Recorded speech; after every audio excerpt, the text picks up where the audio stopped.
সমৃদ্ধি, কি করছো কি তুমি সমৃদ্ধি? আমায় যেতে হবে। কোথায় যাবে তুমি? স্বামীর বিচার বোধহয় এতক্ষণে শুরু হয়ে গেছে। সমৃদ্ধি, এই অবস্থায় কোথাও যাওয়াটা তোমার উচিত হবে না। বিচার সভায় আমার থাকাটা জরুরি রাজিমা। আমার স্বামীর বিচার হবে, আর স্ত্রী হয়ে আমি সেখানে থাকবো না। আমাকে যেতে হবে। দেখেছেন রাজিমা, শরীরের এই অবস্থা, আর এই অবস্থায় ও চলেছে বিচার সভায় উপস্থিত থাকতে। আশ্চর্য! কোথাও যাবে না তুমি সমৃদ্ধি। আমাকে দয়া করে যেতে দিন, আপনার দুটি পায়ে পড়ি আমি। সমৃদ্ধি শোনো, বিচার সভা শুরু হতে আরো অনেক দেরি আছে। তার আগে তোমার বিশ্রামের প্রয়োজন। তুমি চুপ করে এখানে শুয়ে থাকবে, হাঁটা চলা করা উচিত হবে না তোমার। কিন্তু আর কোনো কিন্তু নয় সমৃদ্ধি, এবার চুপটি করে শুয়ে থাকো তো দেখি।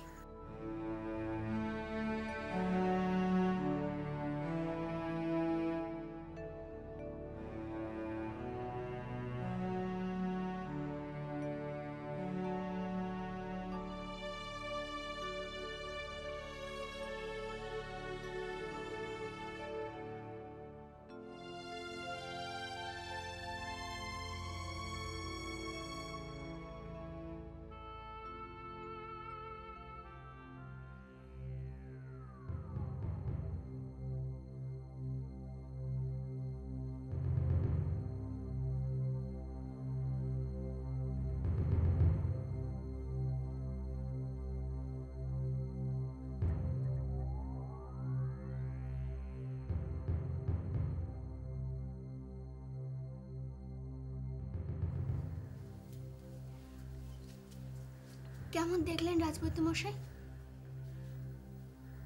রক্তক্ষরণটাই বড্ড চিন্তায় ফেলে দিয়েছে রাজকুমারী। ক্ষত তো ওষুধের প্রভাবে এমনিতেই শুকিয়ে যাবে, কিন্তু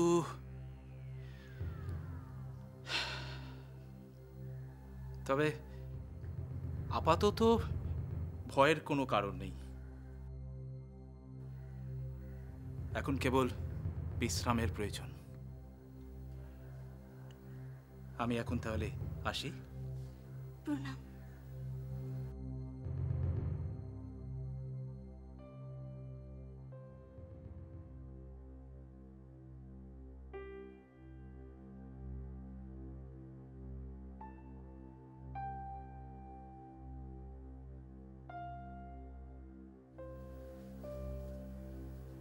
কি ভাবছো?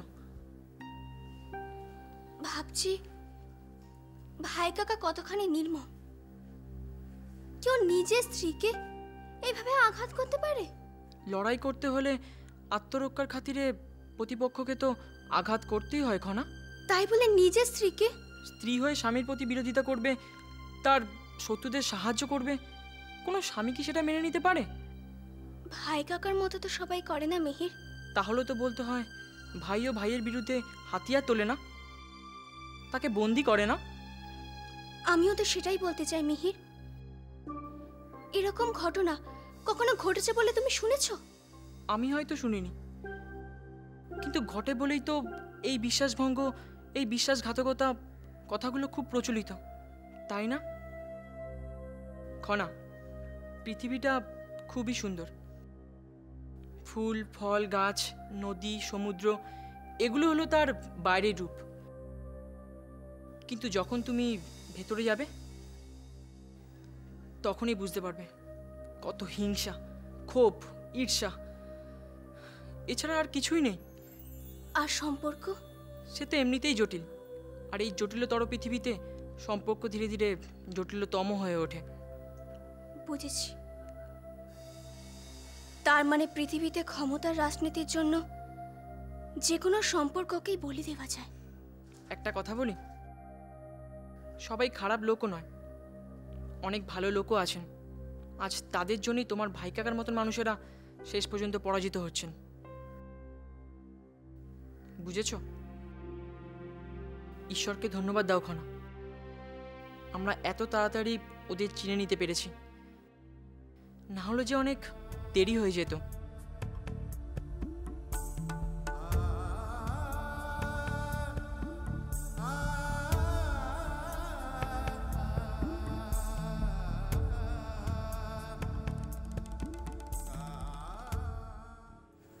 রাজিমা, বিবাহের বন্ধনে আবদ্ধ হওয়ার সময় অগ্নি সাক্ষী করে শপথ নিয়েছিলাম, সারা জীবন আমি স্বামীর পাশে থাকব, তাকে সাহায্য করব, সমর্থন করব। কিন্তু আজ যে আমি তার বিরোধিতা করলাম, তার তার সমস্ত পরিকল্পনা মাটি করে দিলাম, তার জন্য আমার পাপ হবে না?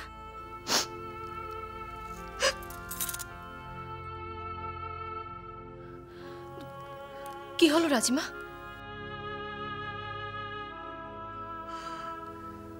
সমৃদ্ধি, পাপ যদি হয় তাহলে আমার হবে, তোমার না। এ কথা বলছেন কেন রাজিমা? কারণ আমি তোমাকে সিংহলে নিয়ে এসেছিলাম, আর আমি নিজে দাঁড়িয়ে থেকে তোমার বিবাহ দিয়েছিলাম। রাজিমা, আপনি বোধহয় ভুলে যাচ্ছেন, আপনি আমাকে বিবাহ করতে বাধা দিয়েছিলেন। আমি স্বামীকে বিবাহ করতে চেয়েছিলাম। বিরোধিতা করেছিলাম ঠিকই, কিন্তু আটকাতে পারলাম কই? সব সময় সবকিছুকে কি আটকানো যায় রাজিমা? আমার তো মনে হয় আমার সদিচ্ছাই ছিল না। সেটা বিচার করার দায়িত্ব আমাদের, আপনার নয়। দয়া করে আপনি এই কথা বলবেন না রাজিমা। ঐশিকা, ঐশিকা, তুমি যতই বলো, আমি তোমার কথা কিছুতেই মেনে নিতে পারছি না। আমি জানি সমৃদ্ধির এই পরিণতির জন্য আমি দায়ী। আমি চাইলে আটকাতে পারতাম, কিন্তু সমৃদ্ধির মুখের দিকে তাকিয়ে আমি আটকাতে পারিনি। আর একজন প্রকৃত অভিভাবক কোনোদিনই তার সন্তানের অন্যায় আবদার তো মেনে নেয় না ঐশিকা, সে যতই জেদ করুক না কেন। আপনার যুক্তি অকাট্য রাজিমা, কিন্তু ভবিতব্য বলেও তো একটা কথা আছে, সেটাকে আপনি অস্বীকার করতে পারেন? ঐশিকা, স্বীকার অস্বীকার করার মতো আমার আর কোনো মানসিকতা নেই।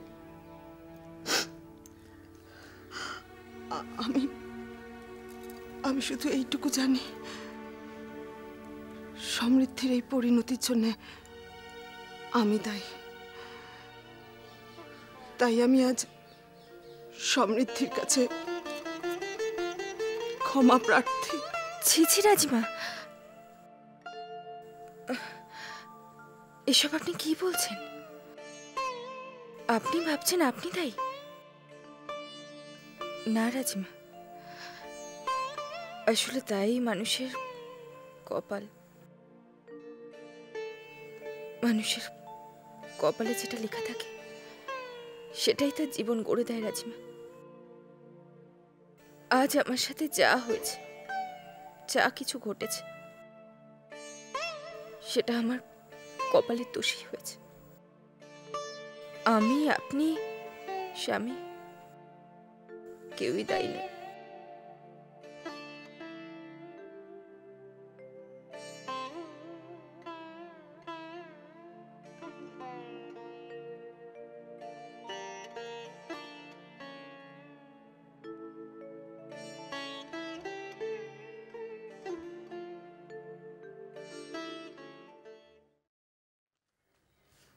যে যতই ভাই কাকাকে দোষী বলে ভাবুক, আমি কিন্তু জানি আসল দোষী হলো পিসি। হ্যাঁ, ভাই কাকার মধ্যে দোষ আছে, কিন্তু পিসি পিসি তাকে দিনের পর দিন প্ররোচিত করে গেছে, লোভ দেখিয়েছে, ভুল বুঝিয়েছে তাকে। এত কিছু হয়ে যাওয়ার পর পিসির মধ্যে একটু অনুতাপ নেই, উল্টে একজন আহত রক্তাক্ত মানুষকে সিংহে খাঁচার মধ্যে ঢুকিয়ে দেওয়ার ইচ্ছে প্রকাশ করছে। আশ্চর্য! অনুতাপ আজ নেই, কাল যে হবে না সে কথা কে বলতে পারে? তুমি এখনো সেই আশা রাখো মিহির? আশা না রাখলে বাঁচবো কি করে বলো তো? আর এটা স্বীকার করবো যে পিসি যে এতটা ভয়ঙ্কর তা আমি আগেও বুঝতে পারিনি।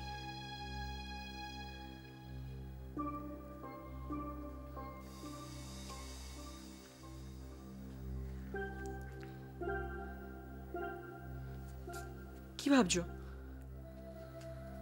ভাবছি ক্ষমা পরম ধর্ম, কিন্তু ক্ষমা তাকেই করা যায় যে নিজের ভুল নিজেই বুঝতে পারে। পিসির মধ্যে তার কোনো লক্ষণ নেই,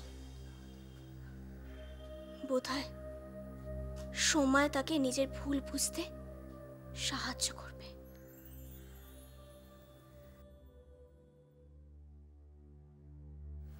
তোমায় একটা কথা বলবো? কি? আমি যখন প্রথমে শুনলাম যে তুমি কুমারকে সাহায্য করেছো, তখন আমি সত্যি অবাক হয়েছিলাম। কিন্তু তুমি যে ভেতরে ভেতরে এত কিছু পরিকল্পনা করে ফেলেছো, সেটা আমি স্বপ্নেও ভাবিনি। স্বপ্ন নাকি দুঃস্বপ্ন দিদি? থাক, তোমাকে আর এত বড় বড় কথা বলতে হবে না। যারা এত বড় বড় কাজ করে তাদের এত বড় কথা বলার কোনো প্রয়োজন হয় না, বুঝেছো? আচ্ছা সমৃদ্ধি, তোমার একটু ভয় করেনি? ভয় তো সবারই করে রাজিমা, কিন্তু কেউ যদি বুঝতে পারে যে অনেকের প্রাণ বাঁচাবার প্রয়োজন, তাহলে সেই ভয় এক লহমায় অনেকটা কমে যায়। আর পরিণতি? সর্বশেষ পরিণতি তো মৃত্যু রাজিমা, সে তো একদিন না একদিন হবেই। তাই মৃত্যু ভয় করলে কি চলে? আর সে মৃত্যু যদি ন্যায় যুদ্ধে আসে, তা কত গর্বের হয়, তাই না? সত্যি সমৃদ্ধি, তোমাকে যত দেখছি ততই অবাক হয়ে যাচ্ছি। আমিও যদি তোমার মতো এত সাহসী হতে পারতাম। সাহসী আমরা সবাই, কিন্তু প্রশ্ন হলো প্রয়োজনে আমরা সেই সাহস দেখাতে পারছি কিনা। যে পারে লোকে তাকে সাহসী বলে, আর যে পারে না সবাই তাকে ভীতু বলে, দুর্বল ভাবে। ঋদ্ধিমণি,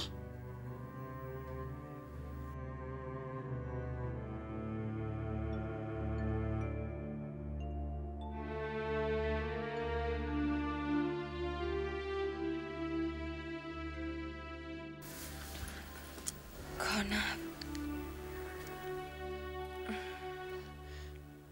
তোমাকে যে এত যন্ত্রণা সহ্য করতে হবে তা আমি কোনোদিনও কল্পনা করতে পারিনি ঋদ্ধিমণি। তুমি আজ যা করেছো তাতে আমি তোমাকে নতুন করে চিনতে পেরেছি। আমি জানতাম বহিঃশত্রুর সাথে লড়াই করা বোধহয় সব থেকে কঠিন, কারণ তাদেরকে আমরা চিনি না, জানি না। কিন্তু চেনা মানুষের প্রতিরোধ করা যে আরো কঠিন, তা আজ আমি জানতে পারলাম। আমরা সবাই তোমার কাছে চিরকৃতজ্ঞ ঋদ্ধিমণি। আর আমি ব্যক্তিগতভাবে চাই আমি যেন বড় হয়ে তোমার মতো ন্যায়পরায়ণা ও বীরাঙ্গনা হই। সাহস আর বীরত্বে তুমিও কিছু কম যাও না খনা। আমি না হয় প্রাপ্তবয়স্কা, কিন্তু কিন্তু তুমি এই বয়সে যা করেছো তা সত্যি অবিশ্বাস্য।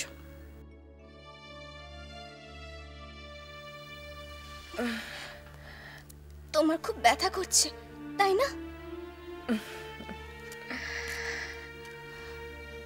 ন্যায় যুদ্ধে যে আঘাত লাগে সে ব্যথা অনেক অনেক স্বস্তির ক্ষণা।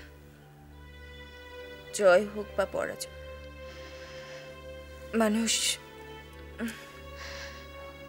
মানুষ সারা জীবন মাথা উঁচু করে বাঁচতে পারে। অন্তত তাকে নিজের কাছে কোনো জবাবদিহি করতে হয় না। শুধু শুধু কি রীতিমণি? শুধু তাদের কথা ভেবেই মানুষ দুঃখ পায়, যারা আপন হয়েও তাকে কোনোদিন বুঝতে পারে না। তাকে বাধ্য করে তাদের বিরুদ্ধে যেতে। কেঁদো না রীতিমণি, কেঁদো না। দেখো, সবকিছু ঠিক হয়ে যাবে। খনা, মিহির একা বাইরে দাঁড়িয়ে আছে না? হ্যাঁ রাজিমা। তুমি বরং যাও, গিয়ে তার সাথে থাকো। তোমার ঋদ্ধিমণিকে একটু বিশ্রাম নিতে দাও।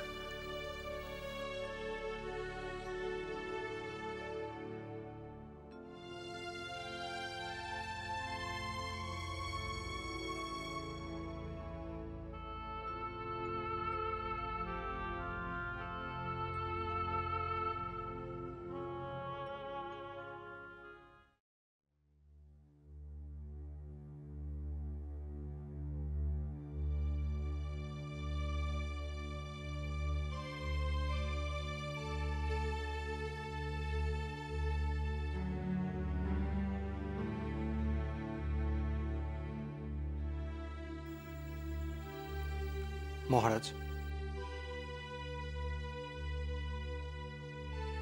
প্রাসাদের নিয়ন্ত্রণ এখন পুরোপুরি আমাদের হাতে।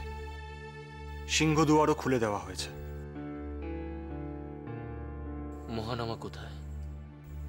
তাকে কড়া পাহারায় রাখা হয়েছে। এখন শুধু আপনার নির্দেশের অপেক্ষা।